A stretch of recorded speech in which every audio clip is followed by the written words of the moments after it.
Hi, everybody. Happy New Year. It's Braden. I am excited. I'm planning to start back up again with the Parent Teacher Conference. As many of you know, I need to take a little hiatus for some various reasons, but now I'm back and I'm planning on resuming, and I'm excited to jump back in. So I wanted to give you that news. I think I'm going to be trying some different formats, even since I stopped.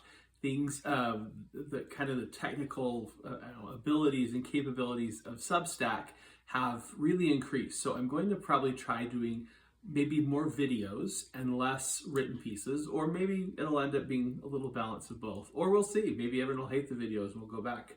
But we'll see how it works. Regardless, I did want to just do a video and quickly welcome you to 2025. I have some really phenomenal articles I'm excited to share with you that I've read over the holidays and have been saving up to share with you. Before I get to all that though, there's one thing I wanted to talk about. Over the holidays, from Thanksgiving up till now, I've had some unusual chances to interact with my own children. My youngest now is 18, and so he's a high school senior, but technically, legally, all of my children are now adults. And it has reminded me of something that I've tried to write about before, but I think maybe needs to be emphasized even more to the parents of adolescents. And that is, we are raising our children to be adults, not to be teens. We are not raising our child to be popular in middle school. We're not raising our child to be successful, like a super successful athlete or student or scholar in high school. Those are great, don't get me wrong. And being a successful athlete or being a successful scholar, whatever, that may well help them in the next part of their life. But our goal is not to help life be smooth now. It's to help prepare them to be happy adults, because that is the way they'll spend the bulk of their life. So if we succeed in helping them be having a pretty smooth adolescence, but they don't learn critical adult skills, then that's not going to be a very good trade-off for them. Also, we need to always keep in mind that the bulk of our relationship, heaven willing, will be with them as an adult. The years we have with them as an adolescent are pivotal, and they are important, but they are the minimum, hopefully, of the number of years we'll have with our child.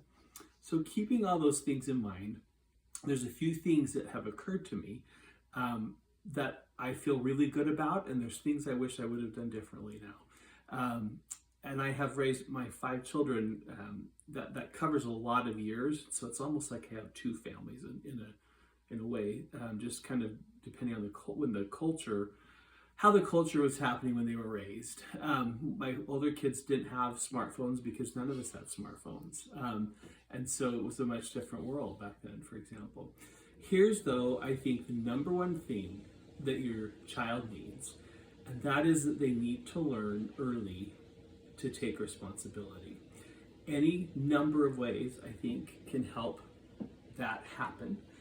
But it's critical that it happen. And here's just a few key places I would suggest that this will have a huge impact on your child's life. They need to do chores at home. I think they should be doing their own chores. Like, I think they should be, cleaning their bed, cleaning their room. And my wife's been good to have our kids do their own laundry, for example. I think that's critical. I also think they need to be doing chores that benefit just the family. Like, you live in this house, you're going to do this chore. And I think they should, have a few of those. And I think it should be pretty routine. If you think about it, that is a key part of adulthood. It's doing chores to take care of yourself, but also doing chores to help out other people, whether that's in a relationship or whether that's in the office or whatever. Second thing that I really think they need to do, and this is an area I think I wish I would have done a little more of, to be honest. I think they need to do more taking care of the details of their own life. So, for example, if your child, if there's a doctor appointment that needs to be scheduled, or if there's, a dentist appointment, or little things like that, just sort of the minutia, the details of their life. I think they should do that as much as possible. Absolutely, they probably will need some help and some coaching, and probably standing next to them. Conversely with that, I think the couple things you should never do I really don't think you should ever bail your child out. Like, I don't think you should bring their gym clothes or their instrument or their homework or whatever it is that they're missing. Like, if your child forgets something at school, unless it is a literal crisis, meaning there's no way they can recover from it, no way at all, I really don't think that you should help them out. I think it's important that they learn early that there are consequences when we don't do things.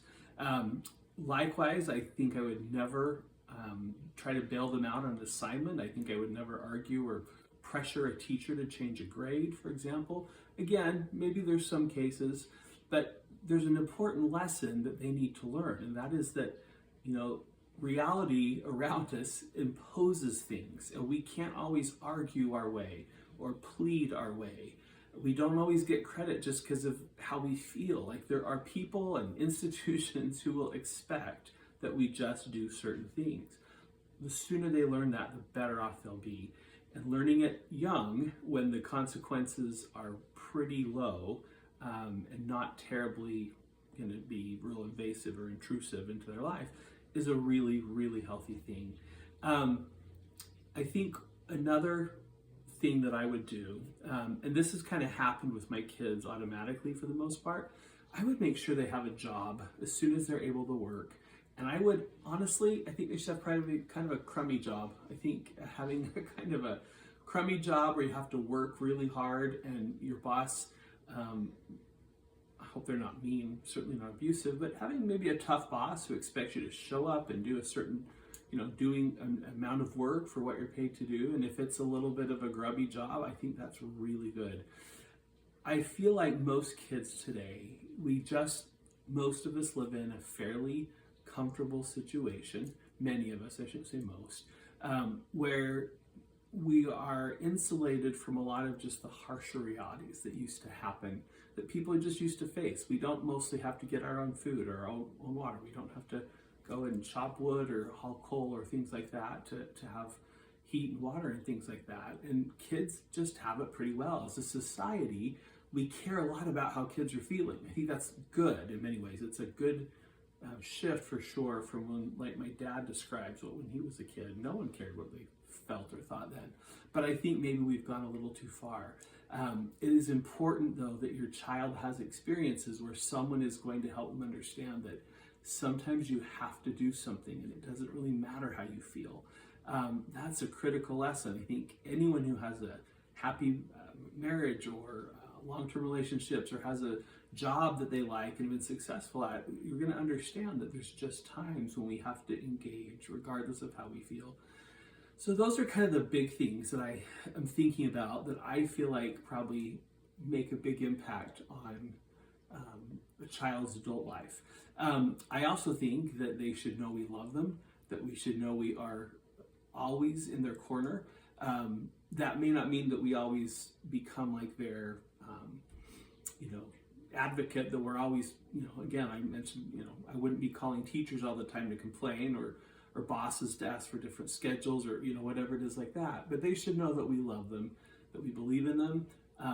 I also find I've been very busy for most of my children's lives, and I do wish I'd had a little more time to just be around and be fun and engage with them. So I think having fun together is really important. I think helping your child find something that they love to do and that they're good at, I think that's really important as well. That's an important part of a well-lived life. I also think spending time helping your child, working through problems in a way that models how adults, in a healthy way, encounter challenges and then solve them. How do you work through an unpleasant emotion, or how do you work through conflict with people you like even, or that you love, or that you don't even like? But how do you work through those? How do you manage those emotions? What are the skills that are involved in learning how to work through those kinds of things? I have, I think with my older kids, I set some rules. I think they're pretty good rules, but I wish I would have spent more time with them, maybe explaining the why and helping them understand, not just kind of laying down the law. I did better with that, I think, with my last few. At any rate, those are just some things I would encourage you to be thinking about.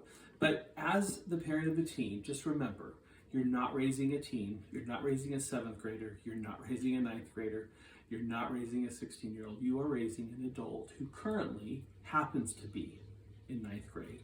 Or rather, you're raising a ninth grader who is very quickly going to be an adult.